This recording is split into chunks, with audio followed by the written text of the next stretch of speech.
في مدينة هادئة كانت منى وحسام متجوزين لسنين، لكن خلافاتهم ما كانتش بتخلص.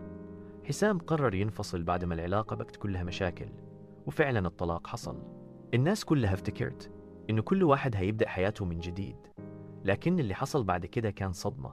حسام ارتبط بفتاة أصغر منه اسمها سارة، وكانت بتتمتع بجمال لافت، والفرح تحدد بعد شهور قليلة من طلاقه. يوم الفرح وبدون أي إنذار، منى ظهرت قدام قاعة الحفلة.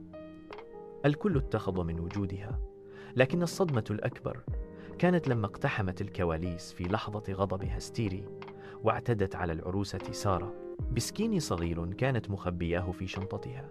وجهت لها عدة ضربات في وشها سببت تشوهات بالغة.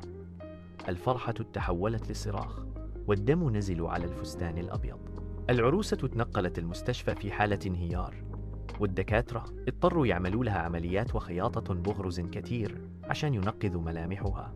القضية بقت حديث الناس. في ناس شافت إن منى ضحية حب وغيرة وانكسار، وناس تانية شافت إن اللي عملته جريمة لا يمكن تبريرها، وإنها خربت حياة إنسانة ما لهاش ذنب.